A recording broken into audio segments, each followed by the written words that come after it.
o Senhor Jesus chamou. A nossa mensagem hoje, o título dela é Amizades Verdadeiras no Plano do Senhor. Infelizmente, irmãos, a cultura atual tem destruído as amizades. E aí você diz, por que, pastor? Tem destruído as amizades. O conceito de amizade também é um conceito bíblico.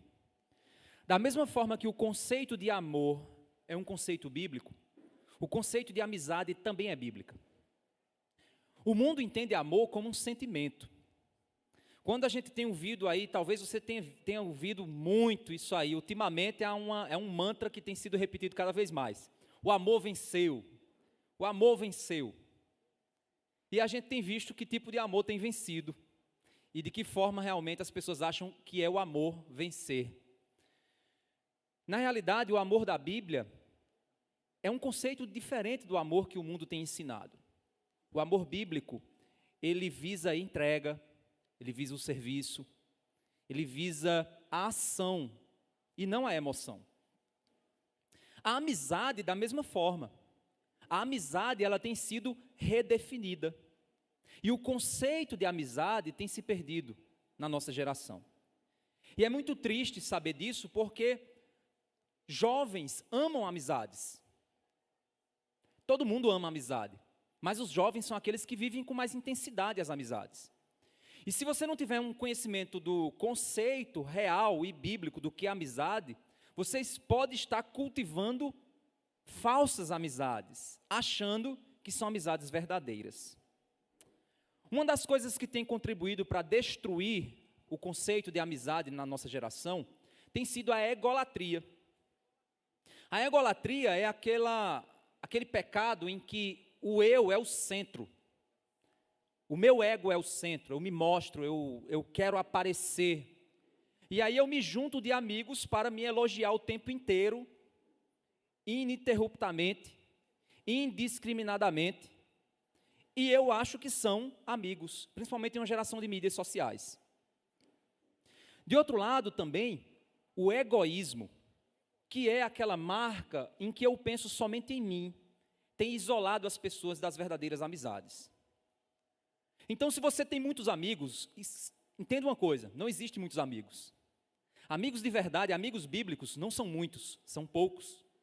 E se você acha que tem amigos demais, amigos verdadeiros, eu sou uma pessoa cheia de amigos, ou você não entendeu o que é conceito de amizade, ou você de fato realmente não tem amigos de verdade. Por isso é necessário a gente entender um pouco do conceito de amizade. E nesse livro aqui, Salomão, ele se mostra um ótimo amigo. Ele se mostra um amigo maravilhoso. E a Bíblia está cheio e repleto de amigos verdadeiros, que são nossos amigos, se nós pararmos para analisar a partir do conceito bíblico do que é a amizade. Para a gente entender um pouco sobre esse amigo Salomão, que eu, ao ver esse livro e ao estudar esse livro junto com vocês, passou a se tornar realmente uma pessoa que eu aumentei em admiração. Na sabedoria que ele tinha. Sabemos sim o fim da história de Salomão, infelizmente, triste. Mas eu admiro a sabedoria de Salomão. E eu queria realmente tê-lo como meu amigo, ouvi-lo, ser aconselhado por ele. E nós tivemos essa oportunidade porque os livros, eles são fantásticos.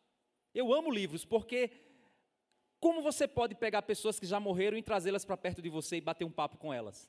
Os livros fazem isso. Os livros são fantásticos. Eles ressuscitam pessoas e trazem para nós ouvirmos. Pessoas que já morreram há anos e anos e anos. E nós podemos chamar ele, colocar um copo de café e bater um papo muito bom, lendo o livro e tomando um cafezinho. Que coisa maravilhosa.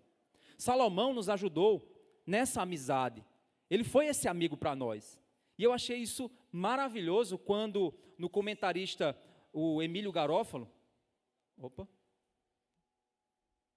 É isso tu? Não. Não sei, que som é esse? Será que já é a minha hora? Não, acho que não. Nós entendemos, irmãos, que o comentarista Emílio Garófalo, ele faz essa aplicação desse texto final, e eu achei maravilhosa a aplicação, achei fantástica. A aplicação de que Salomão se torna um grande amigo nosso. E para a gente poder entender um pouco dessa amizade que Salomão cultiva em nós, a gente vai entender um pouco sobre o motivo pelo qual Salomão escreveu esse livro. Porque a gente já viu na mensagem passada que Salomão ele finalizou o seu experimento. Ele terminou o experimento dele. E agora ele vai dar os motivos finais de por que ele escreveu esse livro. E vai dar os seus conselhos finais daquele amigo que está prestes a sair e dizer assim, deixa eu te dizer as últimas coisas antes da gente ir embora. Então abra sua Bíblia lá em Eclesiastes capítulo 12. E nós vamos ver então a conclusão de Salomão a respeito desse livro. Maravilhoso. O motivo e o alvo de Salomão ao escrever Eclesiastes está descrito no verso 9, quando ele diz assim, o pregador, ou seja, se referindo a si mesmo, o pregador, além de sábio, ainda ensinou ao povo o conhecimento, e atentando e examinando, compôs muitos provérbios. A sabedoria, irmãos, é algo valioso.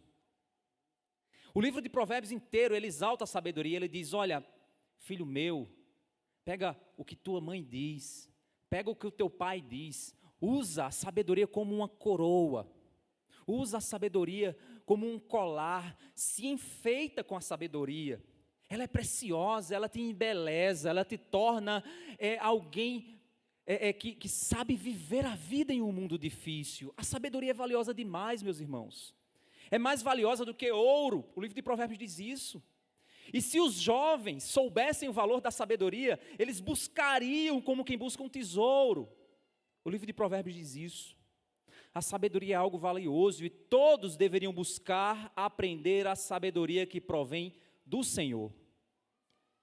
Ser sábio e ensinar a sabedoria é conhecer o fundamento dela, que é o temor ao Senhor. O livro de Provérbios diz isso, que o temor ao Senhor é o princípio da sabedoria. Alguém que não teme a Deus não se tornará sábio. Sem o fundamento do temor que se deve ao Senhor, ninguém jamais vai conhecer e viver a sabedoria, mas será levado pelos enganos e ilusões da vaidade do mundo. Vaidade essa que tanto Salomão falou nesse livro. Salomão mostrou que a vaidade é o maior perigo nesse mundo quebrado. Porque a vaidade, ela dá aparência daquilo que não é real. Ela eleva aquilo que é baixo. Ela incha aquilo que é vazio. A vaidade é um perigo. E somente os que não possuem sabedoria são aqueles que não conseguem identificar os perigos da vaidade. A sabedoria contida nas palavras desse livro, e também nos provérbios que Salomão escreveu, segundo o que ele diz no verso 9, tem o objetivo de abastecer a mente das pessoas de uma percepção a respeito da realidade. Por isso que ele disse no verso 9, ele quis ensinar o conhecimento, ele quis atentar e examinar e compor provérbios que sejam caminhos seguros para as pessoas. Um mapa da sabedoria para se viver na vida. Esses provérbios, essa sabedoria descrita por Salomão, objetivam abastecer a sua mente, a minha mente, o meu coração, de uma percepção a respeito da realidade, porque a realidade existe, apesar de que digam hoje que a verdade é relativa. Isso é uma mentira. A força da gravidade não é relativa. Joga um tijolo para cima e fica embaixo para você ver o que acontece. Ah, mas eu não concordo. Mas tem que concordar, é a verdade. A realidade existe e ela está sendo negada nessa geração. A realidade da biologia está sendo negada nessa geração. E a sabedoria vai nos alimentar com uma percepção da realidade de que esse mundo se rebelou contra o seu Criador.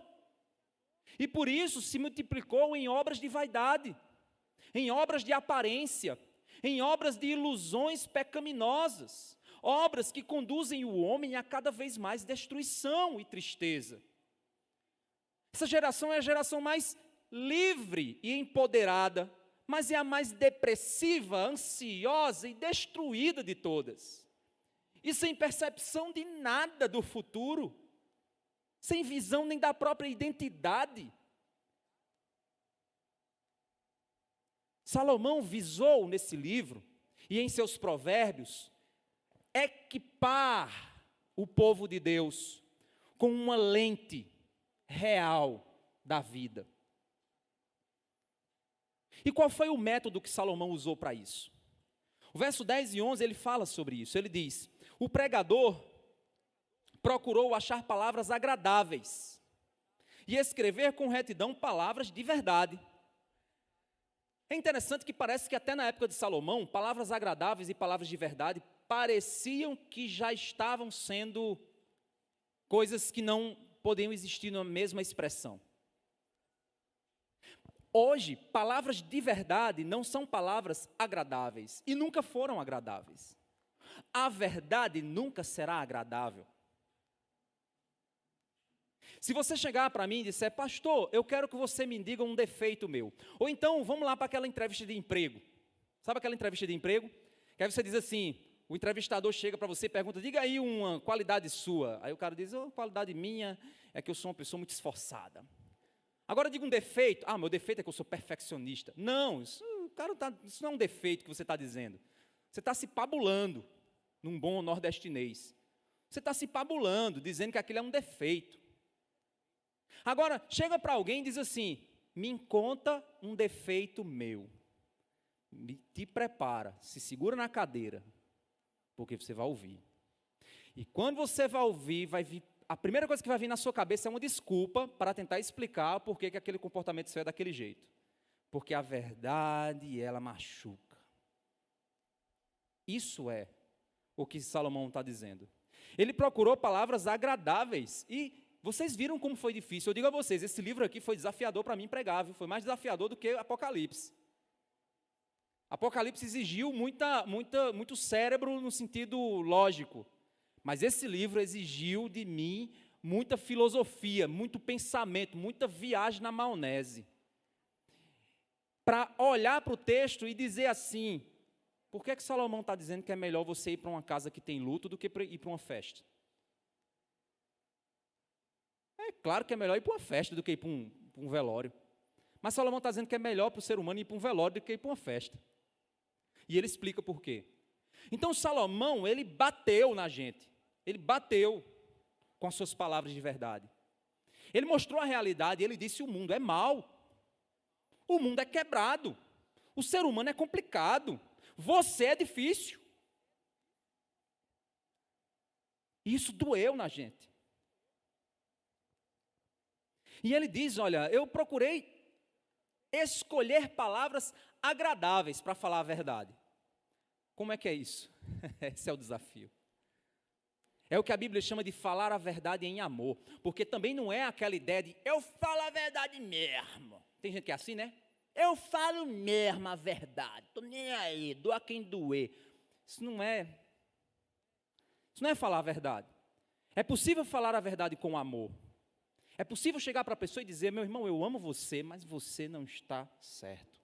Essa sua atitude não está correta. É possível falar com amor a verdade.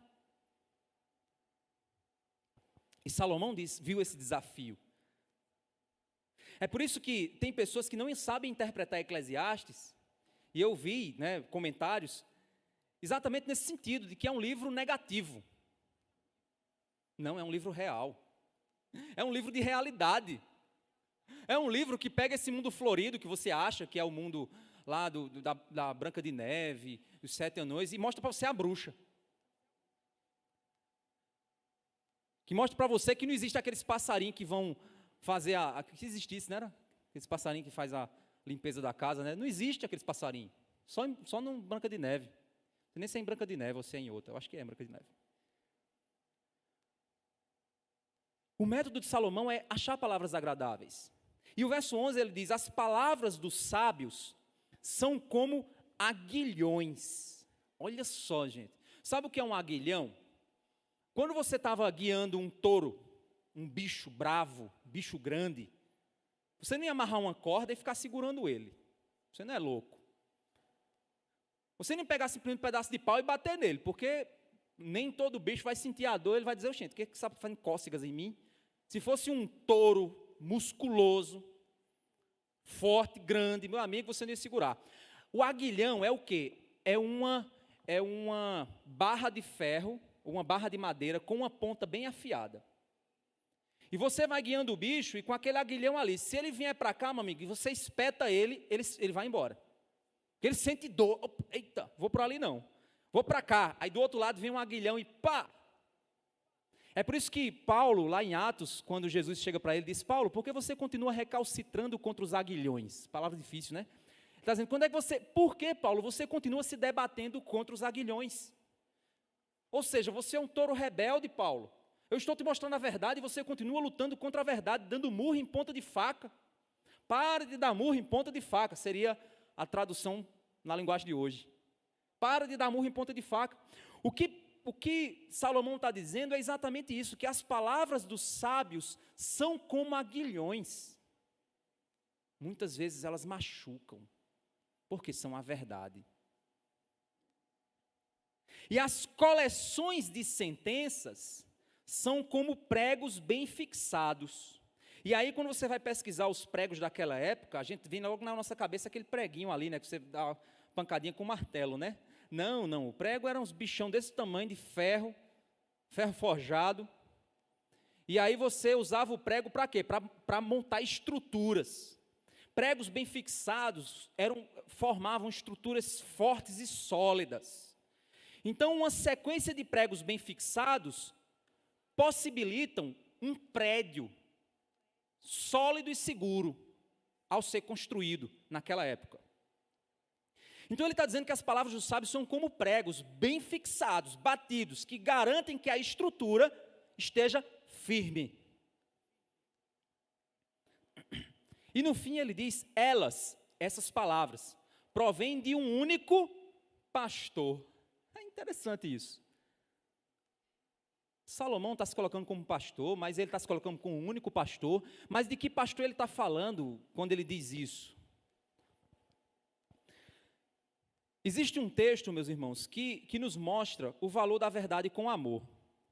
Provérbios, capítulo 27, verso 6, Salomão disse o seguinte, leais são as feridas feitas pelo amigo, mas os beijos do inimigo são enganosos.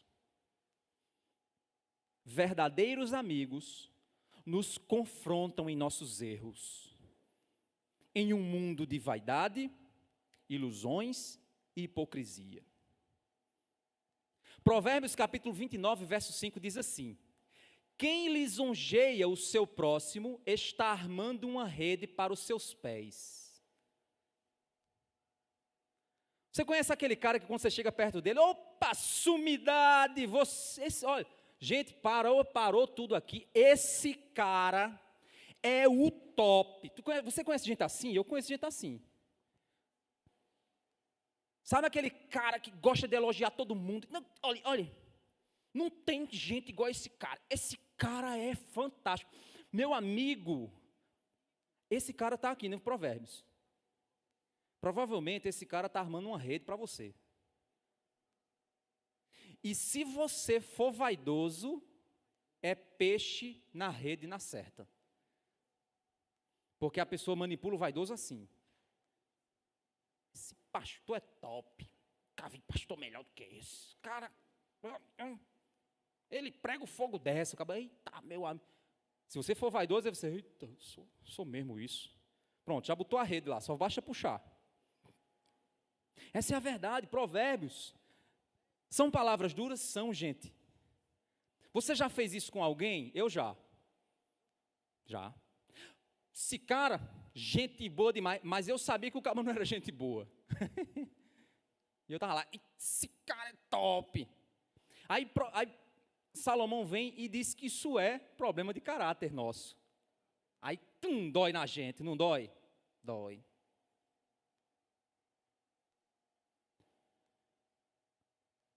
Você conhece gente que rasga elogio o tempo todo? Ou então, pior, são amigos que ficam se rasgando.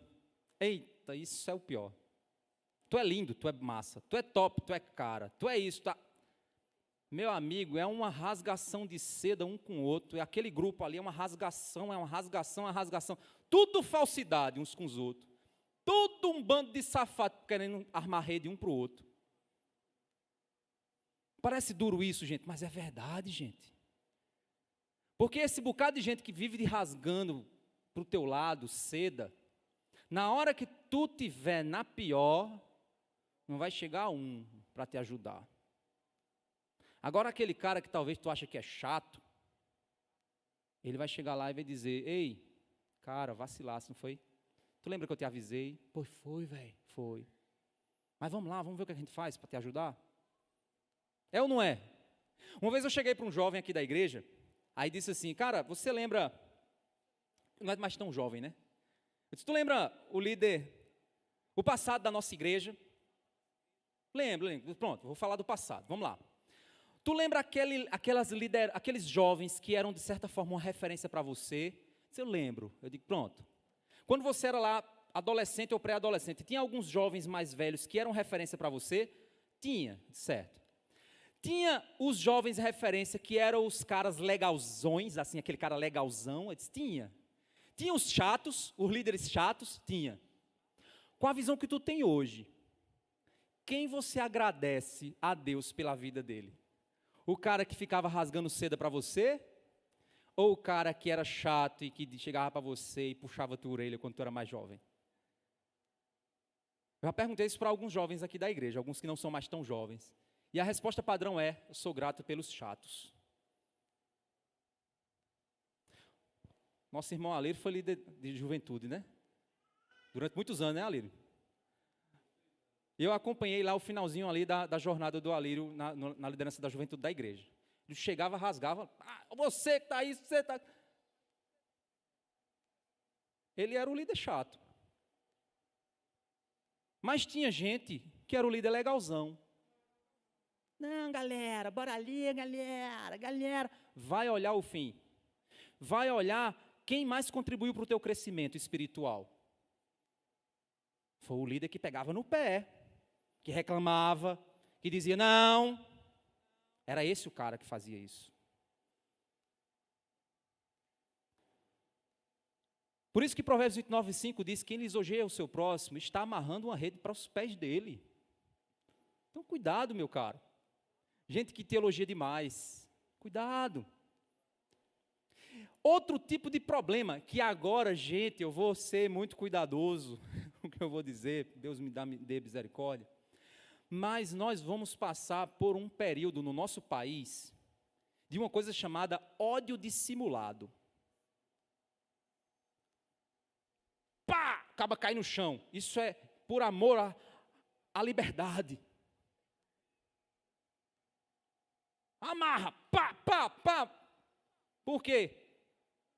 Pela democracia. Para salvar os que são menos favorecidos. Pelos pobres. Vocês vão ver isso o tempo inteiro. Isso vai doer no seu juízo. A gente saiu de um caba que falava bobagem para um caba que agora fala coisas suaves e vai ali só. Provérbios 26, 24 a 28. Difícil, né? A gente fica com medo até de falar, né? Mas é a realidade que a gente está vivendo hoje. Provérbios 26, 24 a 28 diz, quem odeia, dissimula com os lábios. Mas no seu íntimo, esconde falsidade. Quando ele vier com palavras suaves, não acredite nele. Porque tem 7 abominações em seu coração. Ainda que o seu ódio se encubra com falsidade, a sua maldade será exposta aos olhos de todos. O cara não esconde por muito tempo não, viu? Quem abre uma cova, acaba caindo nela. E a pedra rolará sobre quem a pôs em movimento. A língua falsa odeia aqueles a quem engana, e a boca lisonjeira é causa de ruína.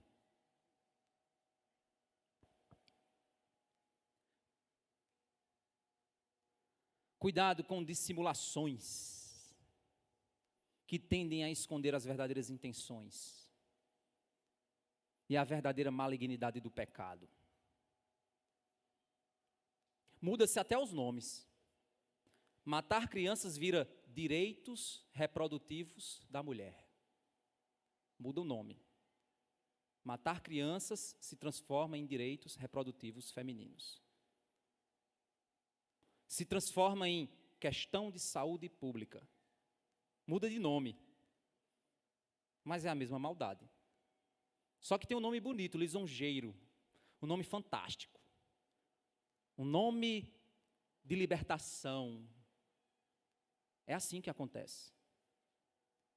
Ou você acha que Judas, quando traiu Jesus com um beijo, o que é que ele queria fazer? Você imagina, que loucura, né? Você vai apontar alguém, porque você vai... Por que que... às vezes eu já me peguei perguntando isso. Eu digo, por que ele simplesmente não apontou o dedo? Já pararam para pensar nisso? Por que que Judas só não apontou o dedo? Não era só apontar o dedo, ó, é aquele ali, ó, que está ali no meio. Mas não. Deus permitiu que a traição acontecesse com um beijo.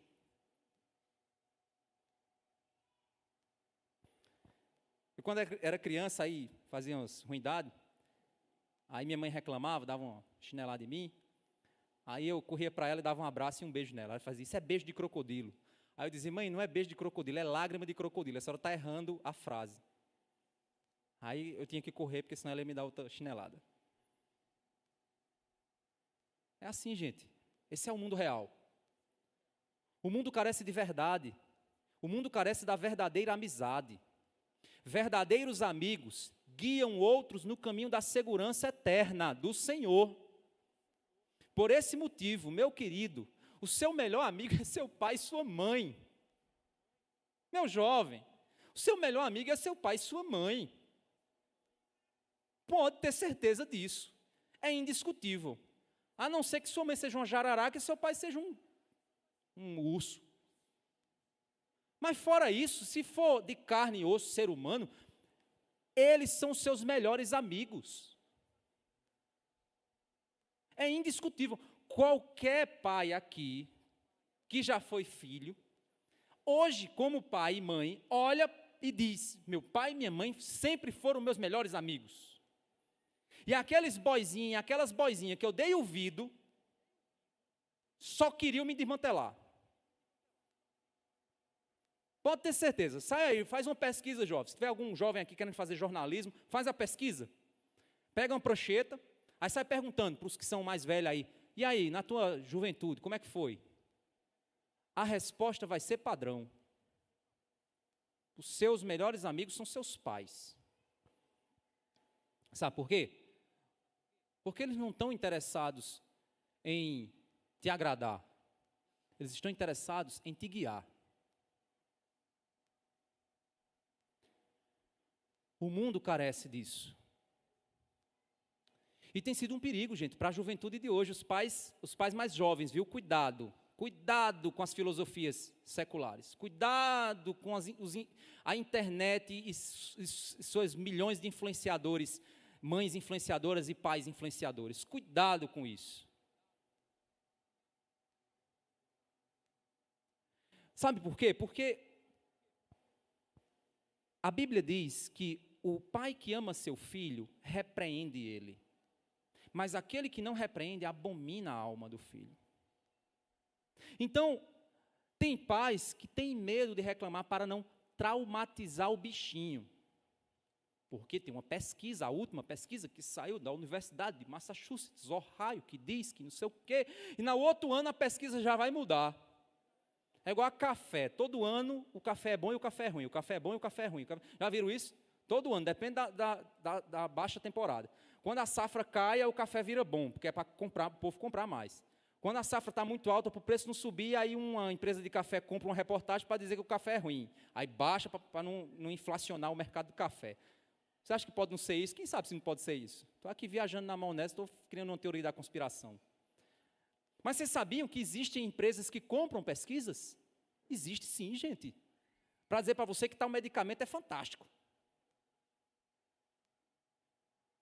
É por esse motivo que Salomão se apresenta como um amigo sábio. que está disposto a apresentar palavras duras em seu livro. Mas são palavras bem escolhidas, que visam a libertação dos corações cativos pelas ilusões da vaidade desse mundo caído. Ele diz que palavras de sabedoria são como aguilhões, que eram essas ferramentas usadas para guiar animais rebeldes, mas que visam encaminhar o animal naquele caminho que ele deve andar.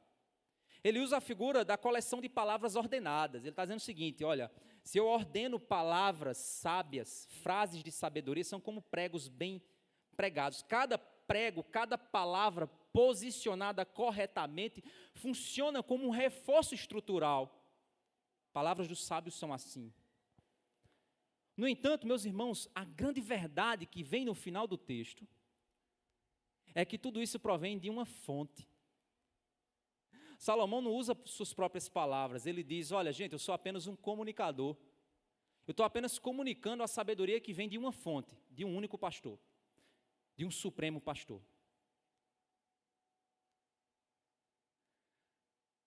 Lá em Mateus capítulo 12, verso 42, Jesus diz assim, olha que interessante. A rainha do sul se levantará no juízo com esta geração, a rainha do sul é porque juntou aqui, do sul. A rainha do sul se levantará, é igual um pastor aí na internet, diz assim, então Jesus veio de Gadara, aí o povo, Dara, ele disse, não gente, de Gadara é a cidade, não é de Gadara não. A rainha do sul se levantará no juízo com esta geração e a condenará, porque veio dos confins da terra para ouvir a sabedoria de Salomão. E aqui está quem é maior do que Salomão. Jesus acabou de responder quem é o pastor, que é a fonte, da qual Salomão se usa para falar. Jesus disse, olha, Salomão foi sábio, e veio uma mulher de longe, uma rainha, poderosíssima, veio de lá para ouvir a sabedoria que vinha de Salomão. Só que está aqui, quem é maior do que Salomão? Eu, Jesus dizendo. Se Salomão era alguém a ser buscado para se ouvir a sabedoria vinda de Deus, então Jesus é a própria sabedoria de Deus. O alvo da sabedoria é conduzir pessoas para os caminhos de um único e supremo pastor. Então, quando todo domingo eu estou aqui ensinando a você que você precisa seguir Jesus, precisa seguir a palavra de Deus, precisa ouvir a palavra de Deus, o meu alvo não é que você me siga, não. O meu alvo é que você siga o supremo pastor, porque Salomão, o alvo dele era o mesmo. O alvo do pregador era fazer ouvidas a palavras de sabedoria do supremo pastor. A minha obrigação aqui na igreja, como pregador, é fazer com que a igreja siga as palavras do supremo pastor, não as minhas.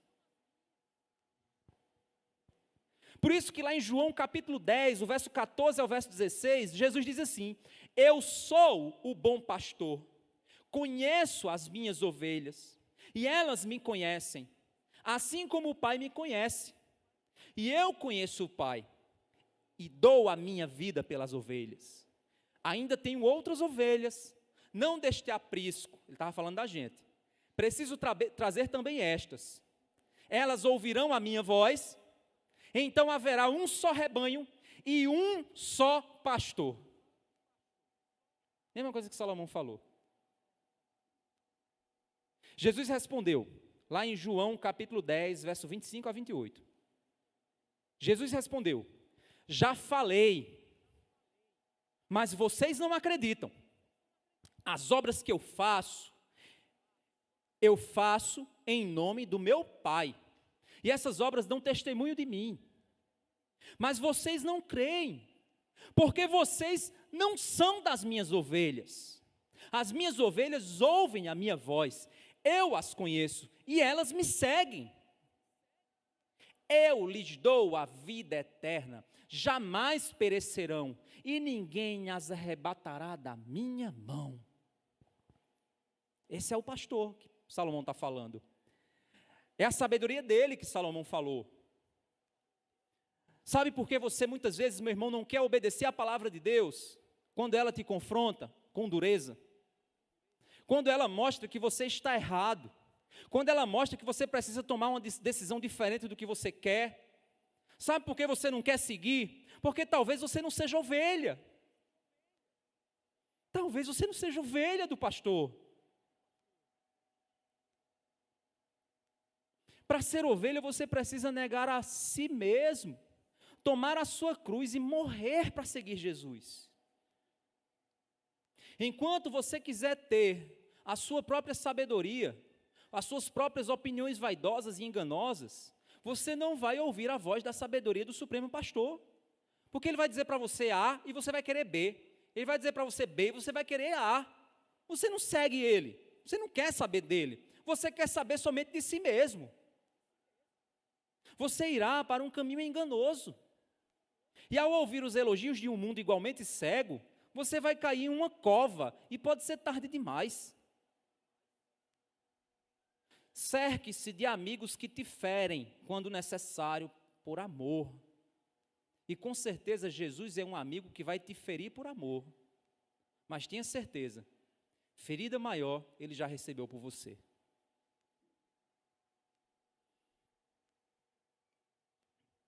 Ou você acha que se Jesus não viesse falar contigo, tu não ia ficar com raiva?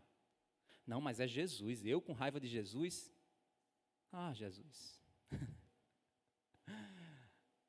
Quando o homem lá, o homem rico que morreu, na história lá de Lázaro e do rico, quando ele foi para o inferno, ele disse assim, manda lá que alguém diga para que não venha para esse lugar, e Jesus disse, já tem profetas que lá falam, já tem pessoas falando, se eles não escutam lá, não vão escutar sem alguém ressuscitar. Então deixa eu dizer uma coisa para você, se você não escuta esse barbudo aqui, você não vai escutar Jesus não, não me venha com chorumelas. Isso era lá da escola do professor Raimundo, né? Não me venha com chorumelas, não me venha com moído. Se você não escuta o que eu estou dizendo aqui, o que a palavra está dizendo, você não vai ouvir Jesus não, para com isso. Tem que vir um anjo do céu para dizer para você, não vai não, por esse caminho vai dar errado. É igual aquela história do cara que ia morrer afogado, e aí, eu quero que Jesus me salve, aí Jesus manda, aí vai um barco, eu já dei o spoiler no fim, né? Vai um barco. Não quero não, Jesus vai me mandar, aí vem um helicóptero. Não quero não, Jesus vai me salvar. Aí vem um navio. Não quero não, Jesus vai me salvar. Aí o cara morre afogado, chega no céu e faz, mas Jesus, eu fiquei esperando o Senhor me salvar. Ele disse, eu mandei um barco, mandei um helicóptero, mandei um navio, e você não quis? Tu queria o quê? Que eu fosse lá em pessoa? É a mesma coisa. Vem um pastor te avisa, vem a família te avisa, vem os amigos te avisa, vem meio mundo de gente te avisa. Você quer o quê? O que você quer? Se Deus age dessa forma, por meio de amigos, sabedoria sem a fonte do conhecimento é vão. Esse é o próximo ponto que Salomão vai mostrar para a gente. Sabedoria, sem que você relacione-se com a fonte dela, não presta para nada. Olha o verso 12. Além do mais, meu filho, leve em conta o seguinte, não há limite para fazer livros, e o muito estudar é enfado da carne. Conhecer teologia sem prática da piedade é hipocrisia praticada. Conhecer, ler muito livro, saber muita teoria, saber muita ciência, saber muita filosofia, sociologia, psicologia, o que for, se não houver uma vida prática da palavra, não vale de nada. Não vale de nada. É isso que Salomão está dizendo, olha, escrever livro, meu amigo, se você der papel e caneta na mão do povo, vai haver tanta coisa que você nem imagina. A gente vive, gente, eu na Consciência Cristã, eu ajudo, eu sou o editor da editora Visão Cristã. Então, eu faço a seleção dos livros, faço a leitura, faço o trabalho, aí coordeno o trabalho de diagramação, toda a parte essa parte editorial. Então, você acaba se relacionando com o mercado editorial. Gente, o mercado editorial tem vivido um boom de publicações. É impressionante. Por quê? Porque a tecnologia gráfica barateou muito. Impressão é uma coisa que ficou muito barata. Muito barata. E aí, o que é que acontece? Você tem gente escrevendo livro. Hoje, antigamente, escrever um livro, o cara era muito bom. Hoje em dia, qualquer pessoa, qualquer Zezinho escreve um livro. Só basta ter 5 contos no bolso e mandar ir para a gráfica. Então você vai encontrar livro de muita bobagem. Vai encontrar livro de todo tamanho. O que Salomão está dizendo é o seguinte: olha, escrever livro, não vai faltar papel no mundo para escrever. Conhecimento para ser disponibilizado, ou para ser lido, ou para ser, não vai. E estudar muito, você vai cansar a carne, mas isso não vai dar em resultado se você estudar. Aí está o jovenzinho aí, bate na mãe do lado e faz: aí, tá vendo, mãe? Estou dizendo, para que estudar? Estudar vai só cansar. Salomão está dizendo o seguinte: não põe esperança nisso para você ser uma pessoa melhor, porque não é por aí que você vai ser. Tem médico, extremamente estudado, bandido. Tem pós-doutor em engenharia, em espacial, intergaláctica, que o cabo é safado. É adúltero, mentiroso, enrolão. Fala bonito, mas é um cabo safado.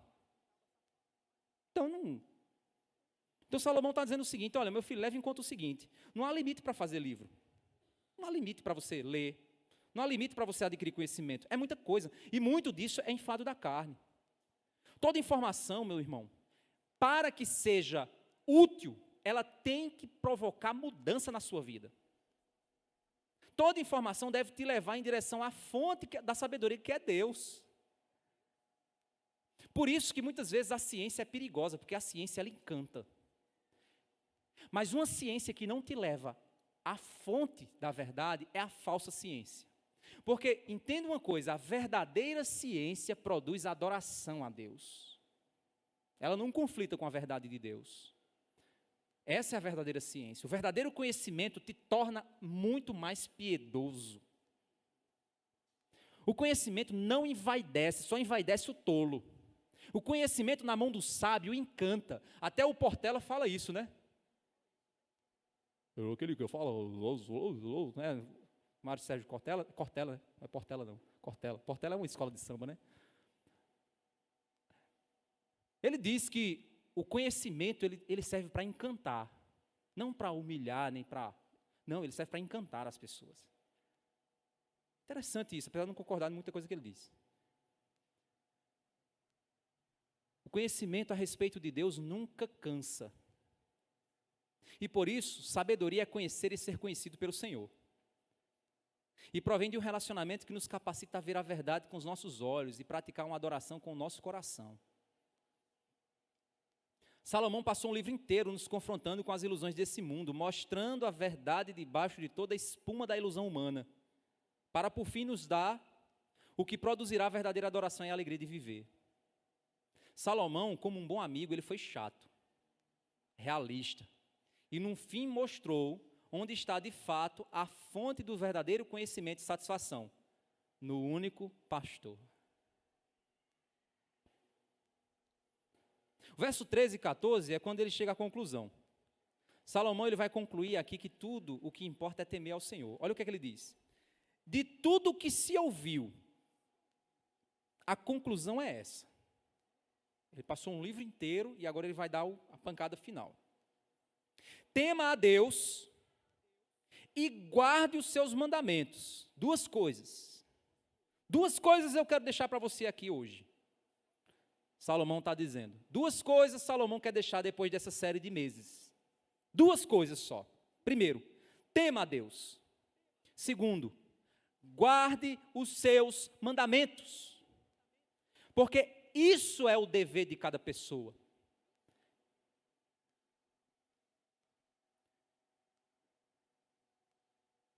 Sabe por quê? Verso 14. Porque Deus há de trazer a juízo todas as obras, até as que estão escondidas, quer sejam boas, quer sejam más. Entenda uma coisa, você que está sentado aqui olhando para mim bem atento. Deus vai julgar as suas obras. Deus vai fazer você colher o que você planta. A Bíblia diz que Deus não inocenta o culpado. Se você for filho de Deus, Cristo já levou o seu pecado na cruz. Mas se você, por causa da sua salvação e da graça, você estica a graça e abusa dela, como Bonhoeffer fala da graça barata, é aquela que só faz salvar e não santifica.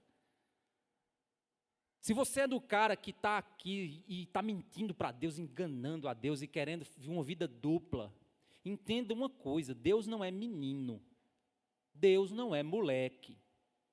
Você não vai passar o dedo na venta de Deus e Deus olhar e dizer, eita, bichinho. Não, não vai não. Deus vai julgar. Até o que está escondido. A gente precisa temer ao Senhor. A gente precisa seguir a palavra do Senhor. Não é porque Deus é um tirano, que está lá, eu quero que todo mundo me obedeça. Não, meu amigo, é como um pai que olha para o filho e diz, meu filho, pelo amor de Deus, não vá com essas amizades. Você acha que é porque o pai quer controlar? Não, ele quer proteger. Ele quer dizer, meu filho, o mundo é ruim, o mundo é mau, não vá por essa ilusão, não vá por esse caminho. A lei do Senhor é isso. Por isso que ele diz, tema a Deus. Ou seja, reconheça a posição de Deus e a sua. É igual quando você tem filho adolescente em casa, né? Não, mas eu não concordo. É você. Quem és tu? Você está pensando que eu sou seu parceiro? Desde quando você tem experiência de vida para duvidar disso que eu estou dizendo? Não é assim que a gente faz às vezes? A gente dá a carteirada, né? Ó, aqui, sou seu pai. Aqui, eu tenho 36 anos, você tem 12, 13. Já vivi pelo menos no mínimo uns 20, mais do que você. Você ainda vai aprender muita coisa. Então, põe-se no seu lugar. Aprenda. Não é assim que a gente faz com os filhos, né? Eu já levei muito disso dos meus pais. E hoje é a minha vez. E um dia vai ser a vez deles. É o ciclo, gente, da vida. Não é o ciclo da vida? Agora vamos pegar essa mesma experiência e vamos agora levar ela para Deus. Deus santo, sábio, infinito, imortal, eterno. Chega para você e diz, não dá certo. Aí você diz, dá sim. Quem é você? Deus olhou para Jó, todo cheio de ferida, e disse, Jó, onde é que tu estava quando eu lancei os fundamentos da terra, Jó? Aí Jó disse, desculpa, Senhor, eu falei do que eu não conhecia. Aí Deus disse, pois foi mesmo, eu vou continuar, e continua. Lá você vê o discurso, né? A forma como o discurso está estabelecido lá. E a gente acha que a gente é a última bolacha do pacote, a Coca-Cola no deserto, que vai chegar e passar rasteiro em Deus e vai redefinir uma nova era da existência humana. Pelo amor de Deus. O próprio Salomão disse que não há nada novo debaixo do sol. Aí vem o cara querer definir uma nova... Pronto, a partir de hoje a gente vai resolver o problema do racismo no mundo. Pronto, aí você reverte ele, né? Já viram que o mundo é assim? Ele vai para um lado para resolver um problema, aí pula para o outro. Eles nunca conseguem ficar no meio da situação, é sempre assim, é sempre de um lado para o outro. Ou é um extremo do lado, ou é um extremo do outro, ou é um extremo do lado, ou é um extremo do outro, porque é assim que funciona esse mundo velho.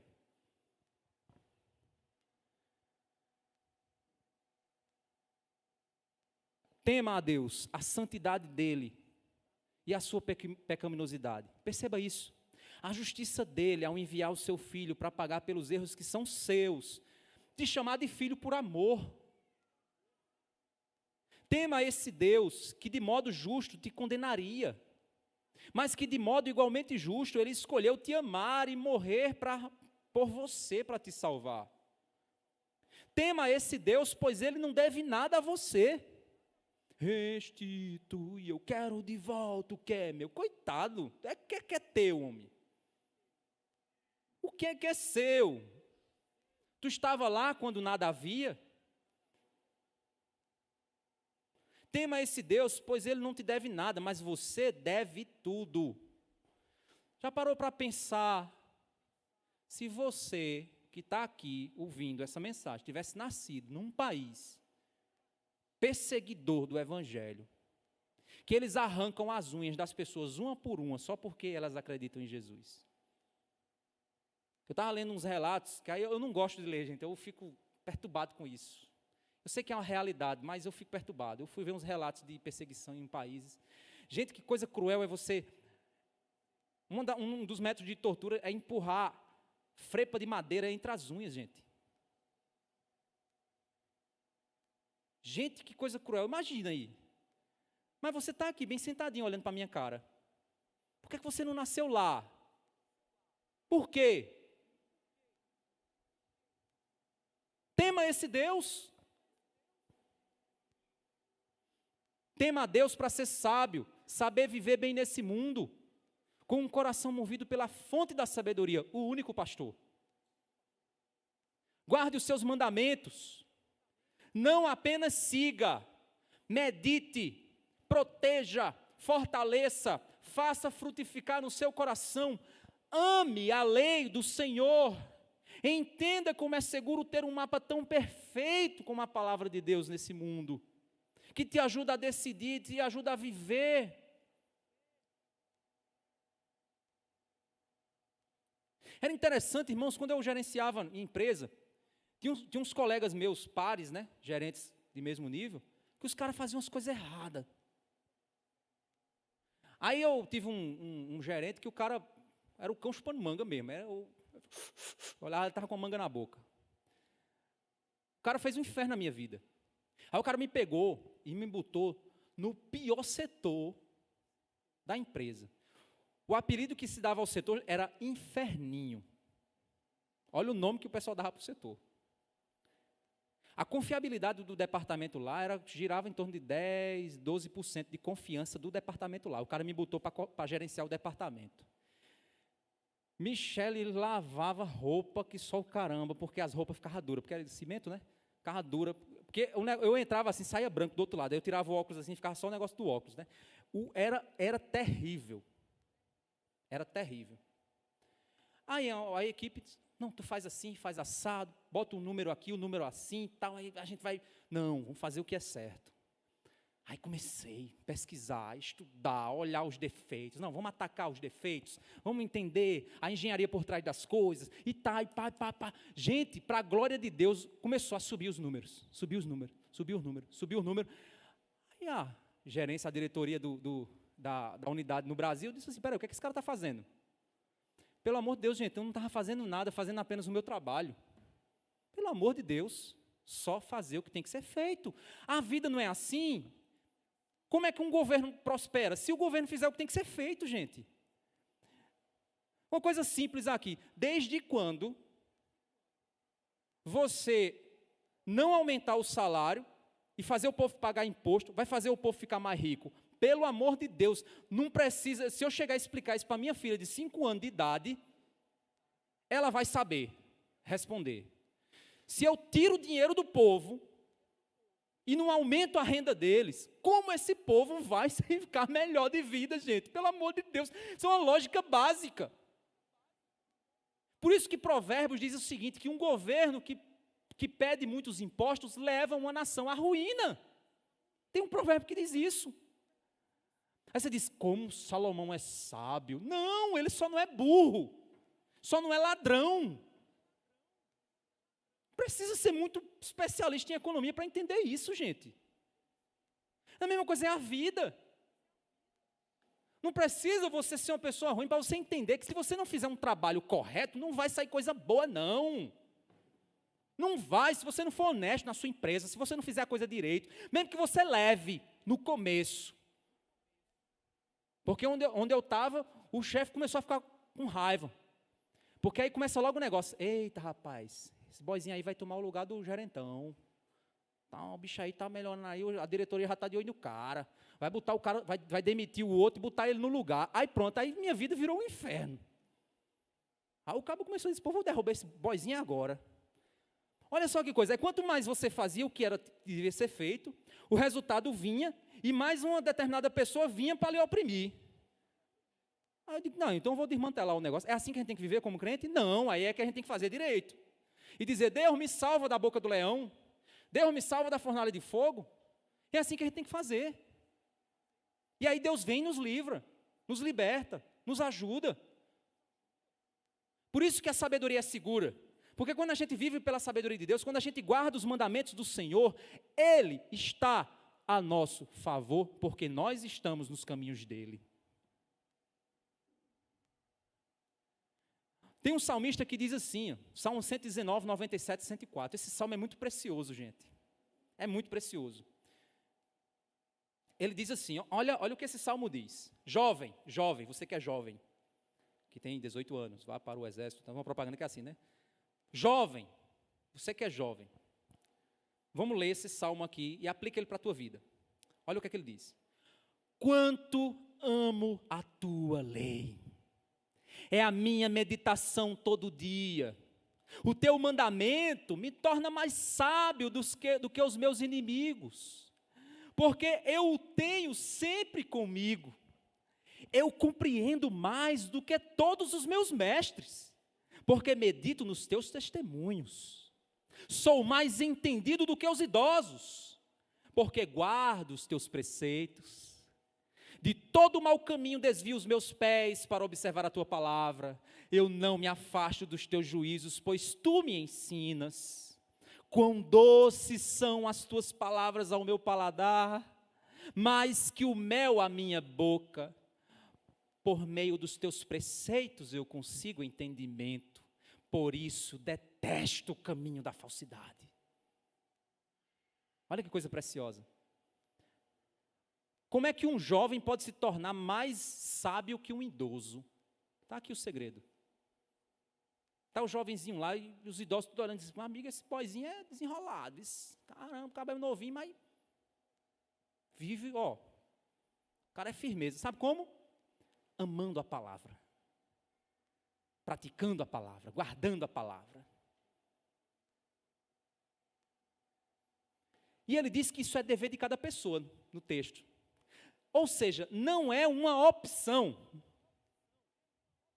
É igual comprar um carro, a direção não é um item opcional.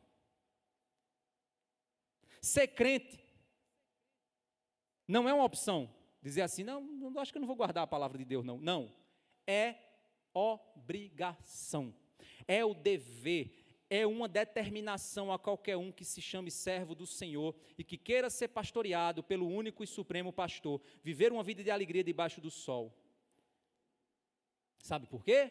Porque Deus há de trazer juízo sobre cada ação que você fizer, até as que estão escondidas. Não é o que ele diz no verso 14? E aí a gente chega à conclusão do livro. Fechamos o livro de Eclesiastes. Esse livro, meus irmãos, é um livro que ensina a saber viver em um mundo quebrado como o nosso. Você quer um manual? O livro de Eclesiastes é maravilhoso para isso. De como viver. Um mundo que se rebelou contra o seu Criador e por isso prova os efeitos dessa rebelião. Um mundo que trará ilusão e dor para os que se entregam para ele sem saber dos seus riscos espirituais. Um mundo que trará igual dor para os que confiam em Deus, mas saberão viver alegremente cada dor, por saber que existe um plano eterno e um propósito para cada coisa debaixo do sol. É um livro que nos convida a nos alegrar com as dádivas da criação de Deus, mas não entregar o nosso amor a essas dádivas, mais do que ao doador delas. Um livro que nos convida a se alegrar com uma vida rica de bondade, da bondade de Deus, mas sem jamais deixar de desenvolver um relacionamento com o Senhor. Alegre-se, viva, mas saiba que Deus trará juízo e por isso mantenha sempre um coração que busca os pregos da sabedoria do Senhor. Entenda que você vai ser ferido pelos aguilhões do amor dEle, mas acima de tudo, conheça o Rei, que é maior do que Salomão, e se encante com o que ele é e com o que ele faz. Jamais você vai se confundir na peregrinação. Se você for guiado pelo único pastor, faça como a rainha de Sabá, a rainha do sul, andou quilômetros para acessar a sabedoria de Deus. E quando viu o que realmente significava o Senhor, ela se impressionou com o que o rei foi capacitado a fazer. Mas faz o seguinte, você não vai conhecer Salomão. Você tem um rei maior do que Salomão para conhecer. Cristo Jesus. E aí, eu quero só ler o relato aqui para a gente fechar. Imagina agora que você está diante do único pastor. Você está diante do rei. da fonte da sabedoria. Imagina que você é como essa rainha que andou quilômetros para conhecer Jesus. E conheceu. Ao conhecê-lo, ao vê-lo, você tem que ter a mesma reação que ela. Olha só, quando a rainha de Sabá ouviu falar da fama de Salomão, veio a Jerusalém prová-lo com perguntas difíceis. Chegou com uma enorme comitiva, com camelos carregados de especiarias, de ouro em abundância e pedras preciosas. Ela se apresentou diante de Salomão e lhe expôs tudo o que trazia em sua mente. Ou seja, ela fez várias perguntas para ele. Ela perguntando e ele respondendo, perguntando. Salomão respondeu todas as perguntas que ela fez. Não houve nada profundo demais que Salomão não pudesse explicar. Quando a rainha de Sabá viu a sabedoria de Salomão, o palácio que ele havia construído, a comida que era servida na mesa dele, o lugar dos seus oficiais, o serviço dos seus criados e os trajes deles, seus copeiros e os trajes deles, os holocaustos que oferecia na casa do Senhor, ficou como fora de si e disse ao rei: é verdade o que ouvi na minha terra a respeito de você e a respeito da sua sabedoria. Eu, porém, não acreditava no que se falava, até que vim e vi com os meus próprios olhos. Eis que não me contaram nem a metade da grandeza da tua sabedoria. Você supera a fama que eu ouvi. Felizes os homens à sua volta, e felizes estes seus servos que estão sempre diante de você e que ouvem a sua sabedoria. Bendito seja o Senhor, seu Deus, que se agradou de você e o colocou no seu trono como rei para o Senhor, seu Deus. É porque o seu Deus ama Israel e quer estabelecê-lo para sempre, que ele o constituiu rei sobre este povo, para que você execute o juízo e a justiça. Aqui ela está falando de Salomão, a gente fala isso de quem? De Jesus. Como é maravilhoso conhecê-lo, irmãos, como é maravilhoso ouvi-lo, como é maravilhoso saber a história dele, saber as ações dele, saber a coragem dele, o amor dele, o serviço dele, a entrega dele. Como é maravilhoso poder sentar e ouvi-lo falar conosco, como é maravilhoso. Porque ele é um rei que foi estabelecido por Deus eternamente.